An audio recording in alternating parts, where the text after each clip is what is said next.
Bonjour et bienvenue dans cet nouvel épisode de l'émission Café Business. Aujourd'hui, je ne suis pas tout seul, je suis avec un invité de marque, Vincent Verdier, qui va pouvoir se présenter et puis on va parler d'une thématique qui lui tient à cœur, qui me tient à cœur et qui devrait vous parler parce que soit ça vous concerne déjà, soit peut-être que ça vous concernera plus tard.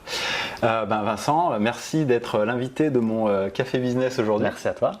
Est-ce que tu veux bien te présenter un petit peu pour notre audience? Du coup, donc Vincent Verdier, donc comme tu le sais Mathieu, j'ai deux facettes, deux casquettes, comme beaucoup d'entrepreneurs d'ailleurs.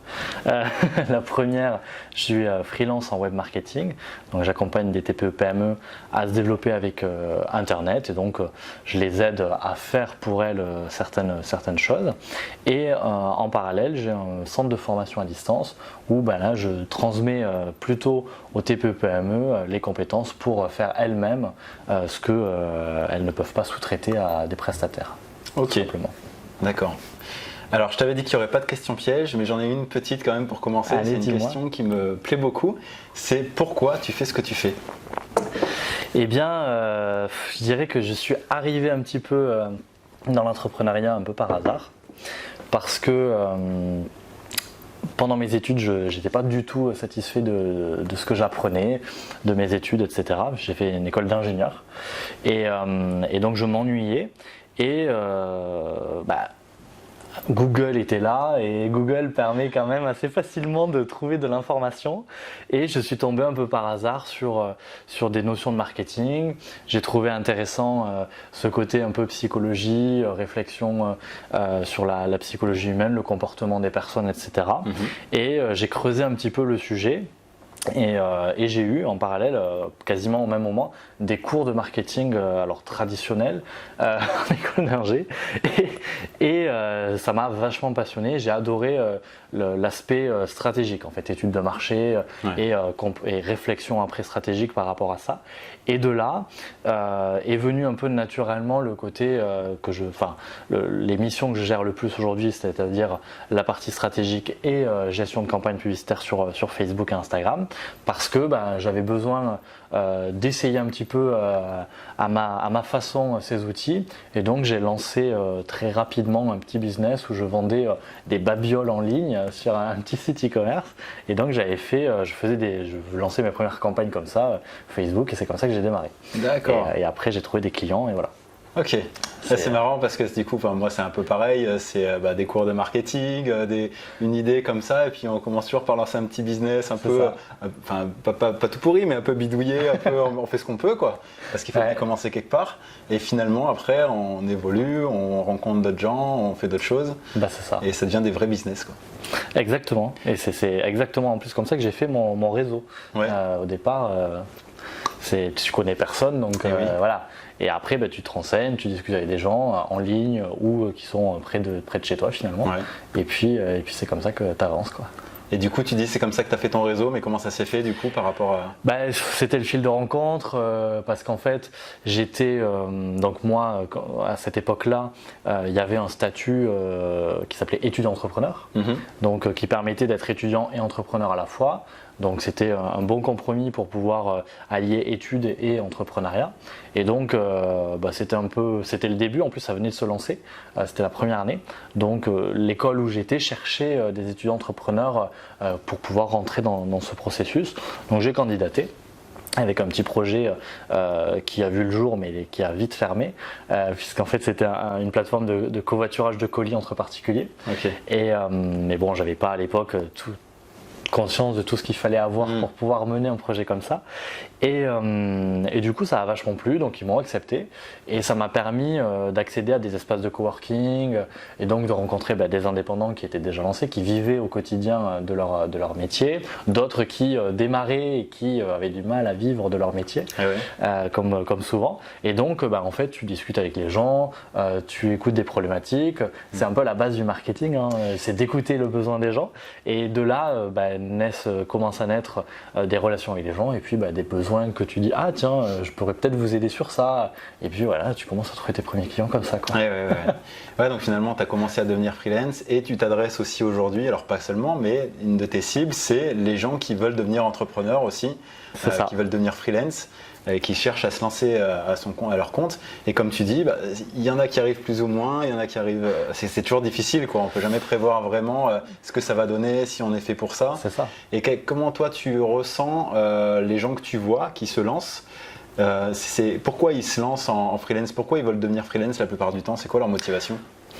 Très souvent, les profils qui viennent vers moi, très souvent sont des personnes qui ont mal vécu une expérience dans le salariat assez régulièrement et du coup qui veulent changer un peu de vie, remettre l'humain au centre de leur vie, avoir du temps pour leur vie perso, pour leurs enfants. J'ai souvent ces profils-là, mais je pense que c'est assez général et d'autant plus là ces derniers mois, enfin dernières années avec la Covid, où on a beaucoup de gens qui se sont remis en question avec tous ces temps à la maison et à se dire pourquoi je tenterai pas le pas, pourquoi je franchirai pas le pas par rapport à ça pour pouvoir à mon tour lancer un business. J'ai une idée, ça fait un moment que j'y pense et voilà, c'est peut-être le bon moment là. Il y a aussi ce confort, je pense, des pantoufles de verre du salarié qui fait que les gens se lancent pas et donc on a des gens, enfin moi les profils que j'attire plutôt sont des gens qui sont dans cet esprit-là, c'est-à-dire qui ont dit allez j'essaie et puis je vais voir parce que je suis plus bien dans mon métier, j'ai l'impression de plus être à ma place et de plus être aussi utile que ce que je l'étais avant, etc. Il y a vraiment ce développement personnel, là, ce besoin d'être utile. Ouais, c'est de la reconversion professionnelle du coup, parce qu'ils sont pas heureux dans ce qu'ils font et ils ont envie d'essayer autre chose et d'être un peu plus acteur peut-être de ce qu'ils font plutôt que de subir en tant que salarié.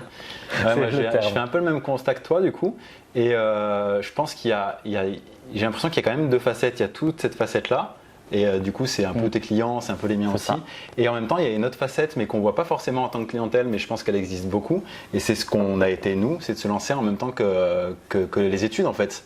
Donc on ne peut jamais avoir vraiment connu le salariat et ça a des avantages, ça a des inconvénients, mais ils suivent peut-être moins de formations, ils investissent peut-être moins parce que quand on est étudiant, c'est vrai qu'on n'a pas de quoi dépenser 500, 1000, 2000 euros, c'est toujours plus difficile.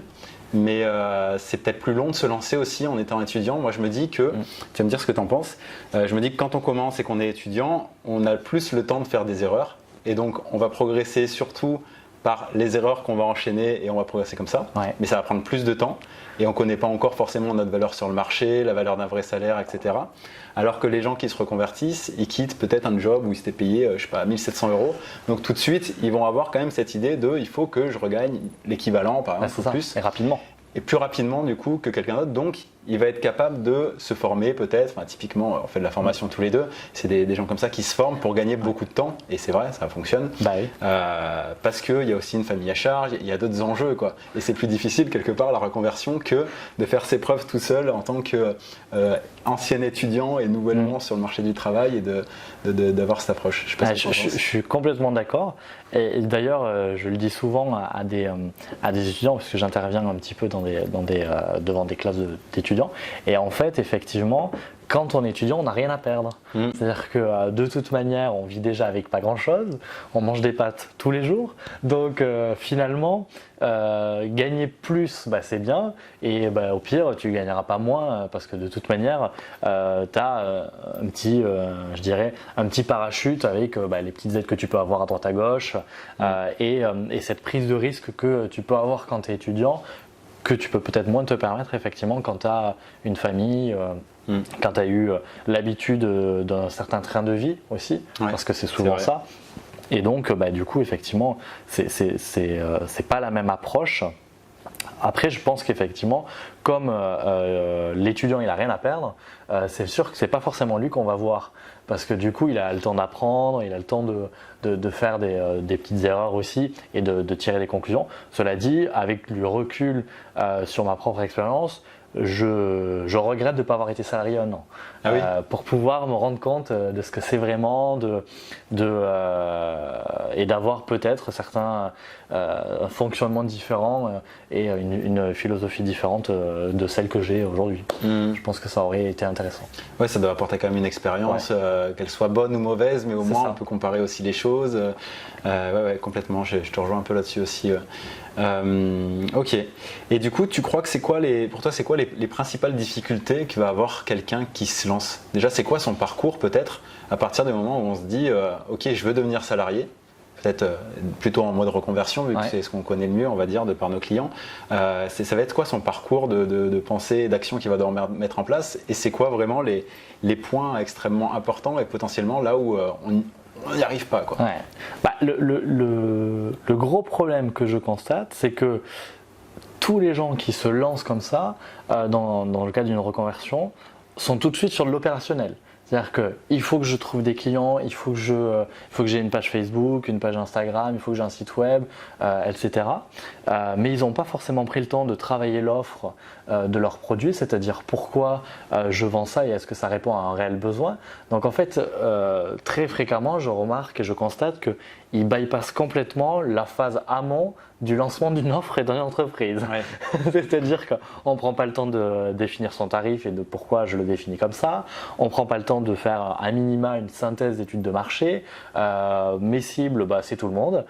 Donc voilà, en fait, tous, je ne vais pas dire tous parce que tout le monde n'est pas tout le temps dans ce cas, mais la majorité, en fait, oublie complètement ces étapes-là. Et pour moi, je pense que c'est essentiel de se poser au départ, parce qu'en plus, on a un peu plus de temps, justement, dans les premiers mois, pour prendre le temps de la réflexion sur ça, sur à quels besoins je réponds réellement, quelles sont mes personnes, mes cibles, qui vais-je aller chercher en fait finalement, pourquoi d'ailleurs, aussi se poser un petit peu de questions.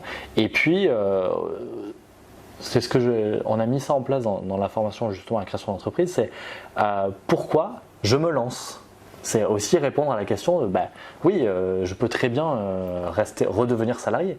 Pourquoi j'ai envie de me lancer?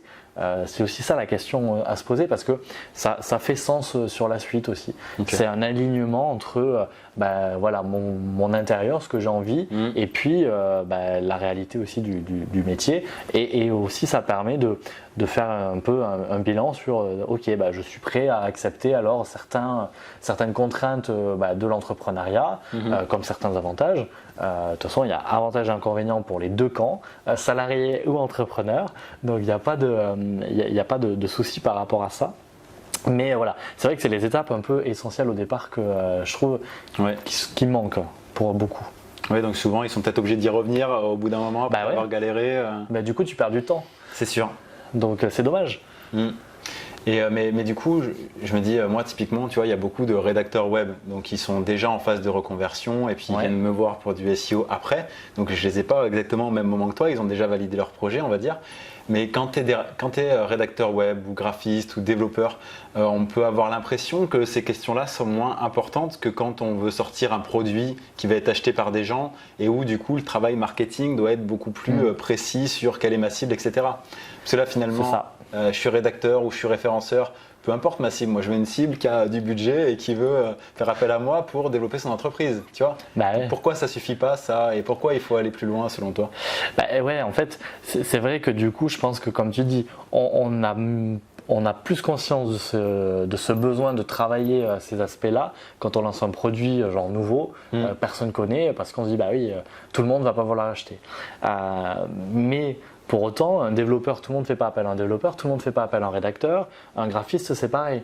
Donc, c'est quand même nécessaire de faire ce travail-là, parce que, d'une part, se focaliser sur ce qu'on appelle une niche, donc une typologie de clients, c'est plus simple parce que ça permet de pouvoir avoir un bon message qui s'adresse vraiment à eux, qui leur permet de rester, je dirais, conscient des problèmes qu'ils ont et de montrer que tu es peut-être un peu plus légitime pour les aider eux, plutôt qu'un autre rédacteur qui a peut-être les mêmes compétences finalement, mais qui va s'adresser à tout le monde.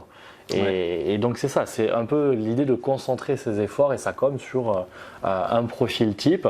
Après, ça ne veut pas dire que parce que tu fais ça, tu ne vas pas avoir d'autres typologies de clients qui vont venir. Ouais.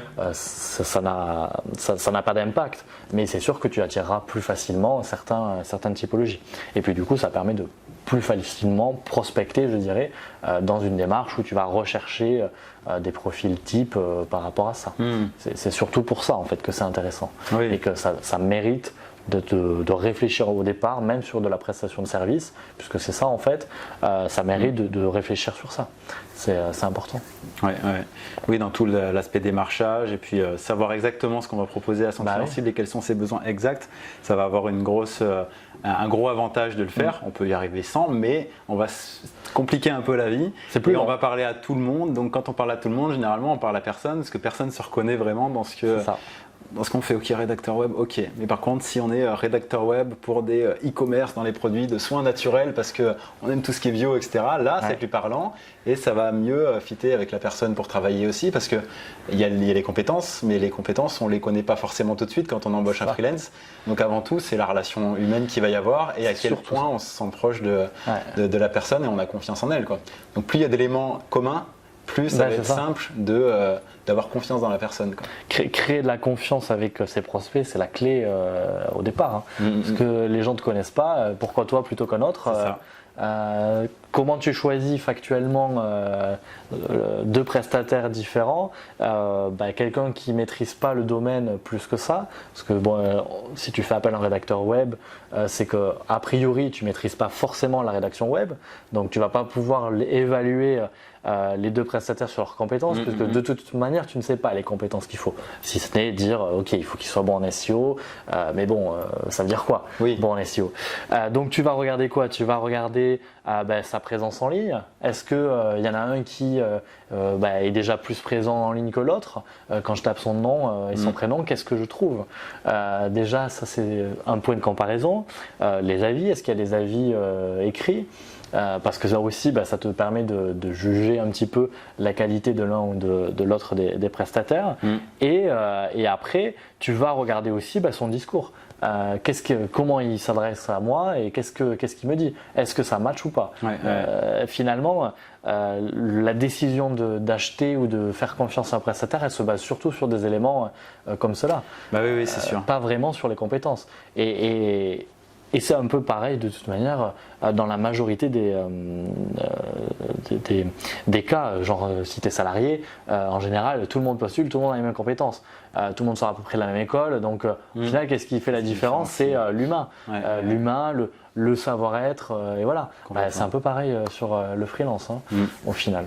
Non mais c'est sûr, j'ai fait justement un épisode sur les soft skills, justement l'importance que ça a, les compétences de communication, de tout ce que tu parles de savoir-être, aussi de confiance en soi, de savoir simplement communiquer avec les autres, savoir ce qu'ils attendent, faire preuve d'empathie et l'importance que ça a bien au-delà des compétences terrain qui doivent être là bien sûr, mais qui ne sont pas suffisantes. C'est ça. Et du coup, tu as parlé d'un truc qui me semble important aussi, enfin il y a plein de choses importantes, mais notamment un point sur lequel j'aimerais qu'on reste un peu plus. Tu parlais de l'importance d'avoir un site internet pour montrer justement, avoir peut-être des avis de clients, etc. Moi, j'ai l'impression que quand on a commencé, nous, je ne sais pas exactement en quelle année tu t'es lancé, toi? 2015. D'accord. Moi, c'était 2009 et à cette époque, du coup, on créait des sites internet parce que les réseaux sociaux étaient très peu présents. Facebook, c'est 2017, je crois. Ouais, c'est ça. Quelque chose comme ça. Donc, c'était pas du tout. Fallait avoir un site. Si tu voulais être présent, tu n'avais pas trop le choix. Aujourd'hui, j'ai l'impression que les gens ne créent pas de site parce que d'une part, ça leur fait très peur. Ils se disent qu'ils ne sont pas capables de le faire et que aussi que ça leur sert à rien parce qu'ils ont une page LinkedIn, ils ont d'autres éléments pour être visibles. C'est ça. Et j'ai l'impression, moi, peut-être que c'est que je suis trop vieux, que je vais te dire. C'est quand même super bien d'avoir un site internet. Les réseaux sociaux, c'est génial et il faut s'en servir. Mais à mon sens, c'est pas suffisant parce que tu vas nous le dire toi, mais ça ne nous appartient pas, ça reste quelque chose d'autre. Et le site internet, on est plus libre de dire ce qu'on veut, d'avoir vraiment notre point de vue un peu plus affirmé dessus. Et je voulais ton ressenti là-dessus, vu que tu es plus jeune. Alors, moi, j'ai effectivement, quand je me suis lancé, j'avais pas de site web. J'ai fait 1 an sans site web. J'avais juste une page Facebook. Bon, à l'époque, Instagram n'était pas trop, je dirais, mon temps. Enfin, c'était pas forcément, tout le monde n'était pas forcément sur Instagram, comme ça peut l'être aujourd'hui où il y a plus de volume, il y a plus d'indépendants de freelance sur Instagram. Mais effectivement, j'avais pas de site web. Et au bout d'un an, je me suis dit c'est quand même important d'avoir un site web pour plein de choses, et notamment le point que tu soulèves qui est hyper important, c'est d'être chez toi en fait. Parce que les réseaux c'est bien, mais tu appliques leurs règles qu'on t'impose et donc tu construis, c'est l'expression que je dis tout le temps aux gens, mais tu construis ta maison dans le jardin d'un autre. Et ça, et alors de manière plus globale sur tout système qui est propriétaire. Pour ça que j'ai tendance aussi à avoir un discours un peu négatif quand j'ai des personnes qui me disent oui mais moi j'ai fait mon site avec Wix. Oui, Wix c'est bien, c'est une solution hyper simple, je suis d'accord, mais avec WordPress tu peux faire la même chose qu'avec Wix et tu es chez toi. Donc en fait c'est toute la difficulté et c'est pour ça que avoir des médias propriétaires sur lesquels tu es chez toi, c'est quand même un petit peu la base au départ pour pouvoir au moins dire ce que tu veux, designer comme tu veux, mettre en forme les choses comme tu veux, parce que sur les réseaux, tu es limité aussi par l'algorithme qui va, mine de rien, pas forcément montrer ton contenu à tous tes abonnés. Alors oui, tu peux travailler je veux dire avec un effort de community management de manière à ce qu'il y ait beaucoup de gens qui le voient, mais ça ne change que dans tous les cas, tout le monde ne verra pas tous tes contenus. Donc c'est un peu dommage de baser sa stratégie d'entreprise sur un média qui t'appartient pas et sur lequel tu n'as pas vraiment la main. Alors oui, c'est gratuit, oui, c'est bien pour démarrer, mais il ne faut pas rester sur ça. C'est tout. Après, est-ce qu'il faut lancer un site web tout de suite au début? Je pense que non. Il y a peut-être des choses plus essentielles, comme par exemple payer un graphiste pour faire un beau logo et une bonne identité graphique. Ça, c'est déjà un bon investissement au départ. Après, le site web, il viendra après. Mais en tout cas déjà voilà, c'est sûr que être que sur des médias propriétaires, je suis pas forcément pour non plus. C'est pas très sécurisant pour la suite quoi. C'est ça, parce que du coup tu maîtrises rien quoi. Donc c'est un peu dommage quoi. C'est dangereux. Ok et du coup est-ce que tu vois d'autres problématiques que peuvent avoir les freelances après dans leur parcours? La difficulté quand même permanente, je trouve, chez les freelances, c'est de trouver des clients. Ça, c'est une vraie problématique parce que souvent, j'ai des revenus en dents de scie parce que j'ai des clients qui restent chez moi 3 mois, puis ensuite qui partent, qui reviennent au bout de 6 mois, pour 3 mois, et donc je suis toujours en train de chercher des clients. Mais j'arrête de chercher des clients à un moment donné parce que j'ai trop de clients. Puis du coup, à un moment donné, j'ai plus de clients, donc je me remets à chercher des clients parce que ça urge. Et en fait, c'est un cycle infernal de il faut chercher des clients tout le temps. Et après, j'ai trop de clients. Donc voilà. Et ça, c'est un vrai problème. Et à mon sens, c'est un problème qui vient aussi de l'offre qui est créée. C'est-à-dire que si tu peux, et c'est le mieux, créer une offre qui est récurrente, ou au moins avoir une offre récurrente, ça te permet d'avoir un revenu lissé minimum entre guillemets, et après d'avoir des offres ponctuelles plutôt ou plus courtes je dirais, ça permet justement de faire rentrer après de l'argent et donc de moduler tes revenus finalement. Mais ça c'est une vraie difficulté et très souvent en discutant avec des indépendants, des freelances, tu te rends compte que c'est ça leur problématique, c'est qu'ils sont tous en train de chercher des clients et qu'ils n'ont pas le temps de faire le reste, ou alors la grosse problématique aussi qu'ils ont, c'est qu'ils ne mettent pas leur énergie au bon endroit. Donc c'est non, en fait les réseaux, tout le monde dit que ça marche, donc je vais faire du réseau social. Donc là je vais y passer des journées chaque semaine à produire des contenus, à planifier, etc. Ça m'apporte rien, donc je suis déçu. Enfin voilà. Et du coup il y a une vraie difficulté je trouve pour ceux qui se lancent ou qui se sont lancés assez récemment, il y a moins d'un an ou un an et un peu plus, et quelques mois supplémentaires, de se dire ok, qu'est-ce que je teste, qu'est-ce que je regarde pour vraiment me dire ok, est-ce que ce canal ça fonctionne pour moi, et si oui, comment je m'organise pour mettre du temps et de l'énergie sur les choses qui fonctionnent. Et ça, je trouve que c'est une vraie difficulté. Je sais pas si tu fais le même constat. Ouais, si, complètement. Et puis c'est vrai que les réseaux sociaux, je ne suis pas moi un grand fan des réseaux sociaux, je les utilise parce que je sais qu'il faut les utiliser et j'y prends quand même du plaisir de temps en temps, mais ça reste pas l'élément central de ma stratégie parce que moi j'aime bien faire du SEO, donc faire des choses qui durent et passer beaucoup de temps à un moment donné pour construire un truc qui restera très longtemps.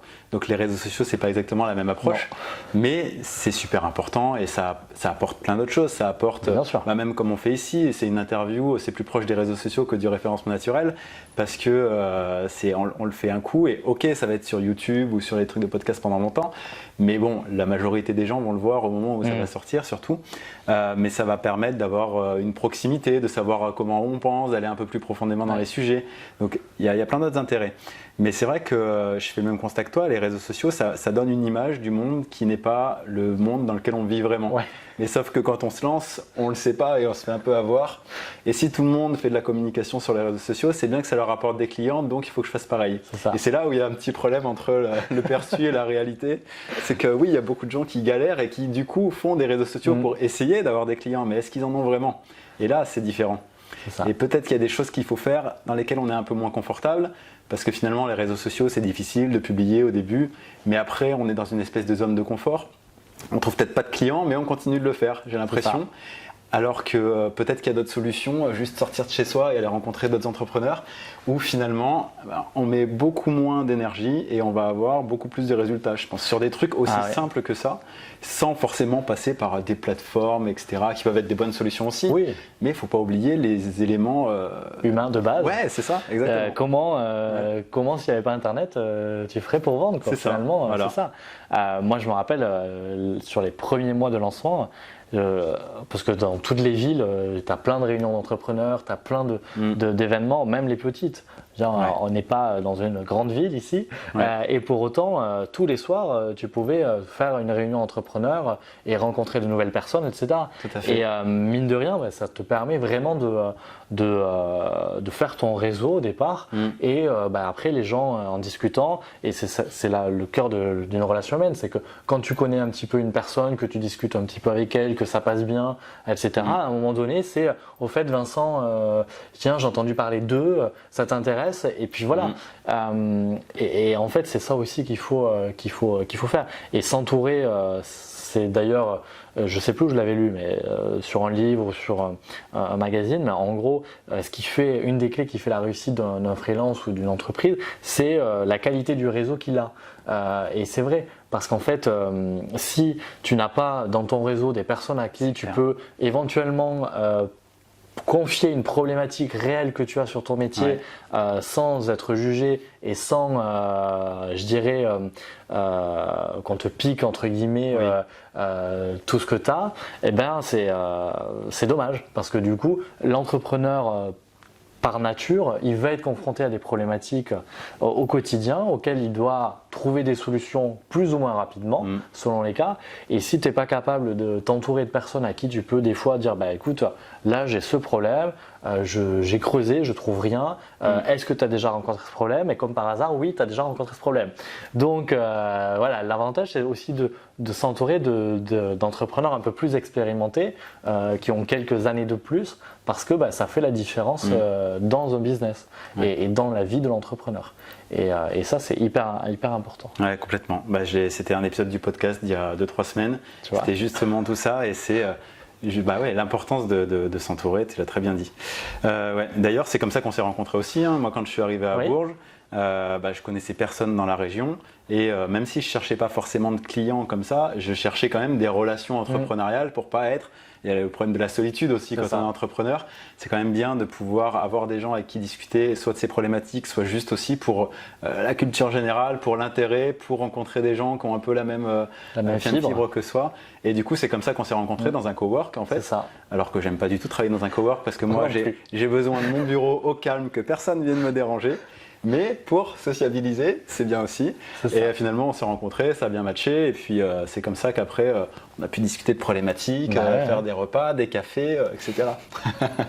Donc, faites du cowork, faites des événements d'indépendants, enfin d'indépendants ou d'entreprises d'ailleurs, enfin Oui. tout type d'événements qui sont organisés dans toutes les villes, il y en a. Juste après, pas faire forcément des trop gros événements. Moi, je me rappelle au début être allé au, je sais plus comment ça s'appelle, BPI. Chaque année, ils font un événement à Paris. C'était énorme. Il y avait, je sais pas combien d'entrepreneurs. Et en fait, les gens étaient venus un peu en groupe déjà. Et oui. Donc, du coup, c'est compliqué quand tu es entre guillemets novice de t'inclure dans un groupe comme ça, de rentrer. Donc ça fait un peu peur du coup. Mais c'est vrai que les petits événements, les petits coworking, surtout les coworking, il y en a partout dans toutes les villes maintenant. C'est facile après autour d'un café d'échanger quoi. Oui, ça privilégie le fait de faire du lien facilement, sans devoir vraiment aller dans un groupe pour s'imposer et puis commencer à discuter avec les gens. Le truc qui est super difficile quoi, si tu es un peu timide ou quoi. C'est dur. Alors que là, où les événements. Moi, je parle de Dinabaye aussi des fois. Oui. Parce que en fait, tu te retrouves autour d'une table et tu es à 4, tu n'es pas à 50. C'est ça. Et tu es un peu obligé de te présenter pendant une minute. Tu dis juste ce que tu fais. Il n'y a aucune difficulté, tout le monde peut le faire. Et finalement, ça t'ouvre des portes. Quoi. Bah oui. Et puis, c'est hyper important aussi d'apprendre à se présenter. Souvent, tu as des gens qui n'osent pas se présenter quand ils se lancent. C'est dommage. Parce qu'en fait, c'est une opportunité à saisir quoi. Parce que peut-être qu'au cours de la présentation si tu es le premier à parler, il y a peut-être une personne qui va dessus qui va dire en fait j'ai besoin de ça et voilà, et c'est comme ça que naissent les choses. Donc je suis d'accord, et Dinabaye j'en ai fait quelques-unes aussi et c'était assez intéressant. Puis ce principe de tourner assez rapidement aussi après, ça permet d'avoir une vision d'ensemble. Oui, tu rencontres vite beaucoup de gens et tu sais ce qu'ils font. Il y a des gens, ça va pas forcément t'intéresser parce que c'est quelque chose d'autre, mais la personne peut être intéressante aussi et que tu as un feeling avec. Il y a plein de moyens de... ok. Après, une fois qu'on est freelance, et tu as un peu eu la même démarche que moi, dans notre activité de freelance, il y a un moment où tu te poses la question donc là c'est plus pour les freelances un peu plus avancés, ok, aujourd'hui j'échange mon temps contre de l'argent, comment je fais pour me sortir un petit peu de ça, parce que finalement c'est pas du salariat déguisé, mais il y a des fois où ça peut y revenir parce qu'on a des clients qui nous demandent des choses et donc on a des obligations, on va dire, de livrer ce qu'on a de travail à un moment donné. Donc on a la liberté parce qu'on peut faire les choses au rythme qu'on veut, on peut travailler la nuit si on est plus comme ça, on peut aller travailler à Bali si on a envie, mais on rend quand même des comptes à quelqu'un d'autre. Et à un moment donné, on se dit ce serait bien d'avoir en tout cas une petite partie de notre activité qui soit décorrélée de ça. Toi, tu as eu la même j'ai eu la même question. La même question à un moment donné. C'est que moi, j'avais des clients en plus qui prenaient pas conscience suffisamment de la valeur que j'avais et du temps que je passais pour eux. Je me rappelle d'une réflexion d'un client qui une fois m'a dit tu peux pas changer ça s'il te plaît, ça te prend 5 minutes, ça va le faire. Sauf qu'en fait ça me prenait pas 5 minutes. Elle avait l'impression que ça me prenait 5 minutes, mais en réalité ça me prenait pas 5 minutes. Et du coup ça c'est vrai que c'était un peu l'élément déclencheur, je crois, d'ailleurs, qui a dit bon, à un moment donné ça va bien, mais il faut aussi pouvoir que l'activité continue, notamment quand tu es en vacances. Parce que c'est quand même assez agréable quand tu es en vacances de voir de l'argent rentrer sans que tu travailles. C'est clair. Ça s'appelle les congés payés. Et du coup, c'est plutôt pas mal quand tu es indépendant. Donc effectivement, il y a une question à un moment donné qui s'est posée là-dessus. Et d'autant plus que alors aujourd'hui on entend beaucoup il faut faire de la formation pour faire ça, sauf que moi je faisais déjà de la formation mais qui était corrélée à mon temps parce que je faisais de la formation en présentiel et après je le faisais en distanciel, mais j'étais tout le temps durant toute la durée de la formation avec les personnes, donc après c'est un autre prisme de vue quand tu fais de la formation je dirais décorrélée du temps. Mais je pense qu'il n'y a pas que ça en fait pour y arriver.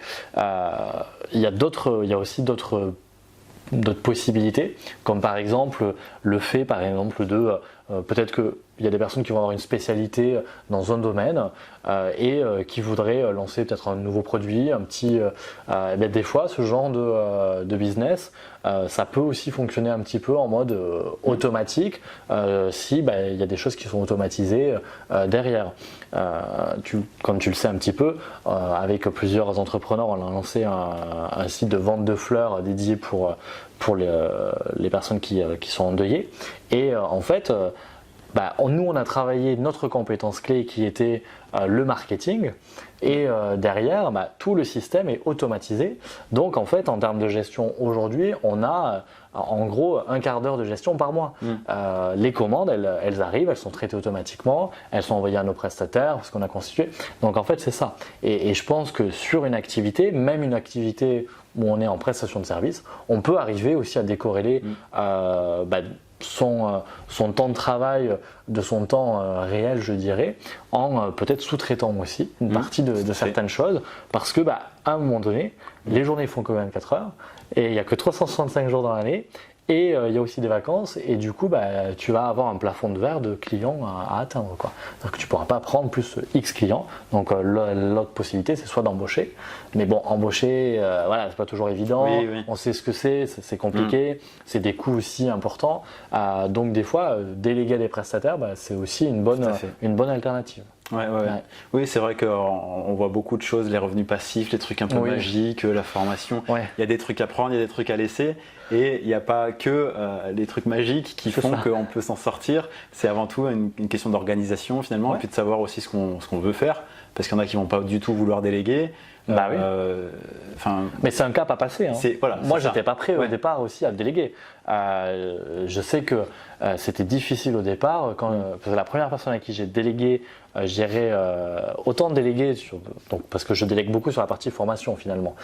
Mais sur ma partie formation, je déléguais pas mal l'accompagnement à mes tuteurs parce que ils sont experts dans leur domaine clé. Donc forcément, si c'est un développeur WordPress, forcément je sais que il va bien gérer l'accompagnement avec la personne sur WordPress, c'est pas un souci. Mais quand il a fallu déléguer la partie administrative à ma secrétaire, là c'était pas la même. Parce que du coup, moi je maîtrisais à fond le process, je savais exactement ce qu'il fallait faire, je savais comment je voulais que ce soit fait, et du coup, tu te dis mais il faut qu'elle fasse comme moi. Et donc c'est compliqué, d'autant plus que là, dans ce cas-là, c'est de la formation professionnelle, donc tu connais les exigences aussi qu'il y a. Si on n'y respecte pas, du coup, on peut avoir derrière des petits rappels qui sont jamais très agréables. Donc c'était important. Et du coup, après, il y a une culture aussi de la délégation à avoir. Je sais que Direct, ça a été une sorte de gros guide, gros manuel, bien condensé, bien synthétique, mais étape par étape, avec des captures, etc. Et en fait, ça l'a beaucoup aidé. Et aujourd'hui, ce qui est drôle, c'est que c'est elle qui me dit tiens, il y a ce truc, c'est pas cohérent, c'est normal. Donc en fait, elle s'est vraiment fondue dans le process, quoi. Et donc ça, c'est chouette. Et je pense que là, du coup, c'est une bonne délégation quand on arrive à un niveau de délégation à ce niveau-là. Et au moins, je sais que c'est fait et je me pose même pas la question tous les jours de me dire est-ce que ça va être fait. Je sais que ça sera fait. Donc c'est hyper agréable aussi mentalement. C'est clair, on ne peut pas tout gérer, il y a tellement de choses à gérer qu'au bout d'un moment, tant qu'on est petit, entre guillemets, ça va, c'est possible, on peut toucher à tout, mais il arrive à un plafond de verre, comme tu dis, et soit on reste en dessous, ça peut être une décision aussi de ne pas vouloir aller plus haut, mais bon, quand on est entrepreneur, généralement, on a quand même envie d'aller voir ce qui se passe derrière, et du coup, c'est quand même bien de tester et de voir, au début on bricole encore, on se plante un petit peu, on affine, et puis on voit que ce qui est important, c'est aussi de tomber sur les bonnes personnes, d'avoir une bonne relation avec elles, encore une fois. Et aussi de préparer le terrain, pas juste de lui dire maintenant tu fais ça et tu te débrouilles, parce que si tu n'avais pas fait toutes ces procédures, c'est pareil de notre côté, on a plein de procédures et quelqu'un qui rentre, ça veut dire que si on change de personne qui s'occupe de l'administratif demain, alors il va falloir qu'elle reprenne ses marques, etc. Mais il y a toutes les connaissances qui sont à un endroit donné et il faut les piocher dedans au fur et à mesure et se faire ses habitudes et ça tournera, quoi. Et c'est la bonne façon de déléguer, quoi. S'investir dedans et pas juste penser que quelqu'un le fait à sa place et qu'on peut s'en retirer complètement. À coup sûr tu te plantes, quoi, sinon. Et que la personne elle va y arriver direct. En fait, non, il y a des gens qui ont besoin de plus de temps, etc. Donc il y a aussi accepter le fait que il peut y avoir des erreurs au départ, c'est normal, voilà. Mais c'est pas évident, parce que du coup, tu confies un peu ton business dans les mains d'une autre personne, donc faut lâcher prise. Faut lâcher un peu prise. C'est toujours une question difficile de toute façon de déléguer. Mais bon, c'est possible de le faire correctement et d'avoir des bénéfices à ça, clairement. Complètement, c'est ça. Ok, bah écoute, merci beaucoup pour tout ça, c'était passionnant. Merci Je ne sais à pas toi. si tu as un sujet dont tu veux parler, dont on n'a pas abordé, peut-être sur tout ce qui est freelancing. Non, je trouve qu'on a bien abordé le sujet de la partie freelance. En tout cas, il y a de plus en plus de gens qui se lancent tous les jours, donc c'est bien. Ouais, c'est vrai. Ça veut dire qu'il y a un vrai besoin. Mais non, je pense que déjà, on a donné pas mal de petites astuces et c'est plutôt bien. C'est cool, merci beaucoup Merci pour tout ton partage. Où est-ce qu'on peut te retrouver du coup Alors du coup, bon, j'aime pas trop les réseaux, mais vous pouvez quand même me retrouver sur Instagram, sur mon site web aussi, vincentverdier.fr, et puis voilà. Je mettrai les liens en description et puis on se retrouve du coup pour une prochaine émission Café Business samedi prochain à 13h30. Ciao.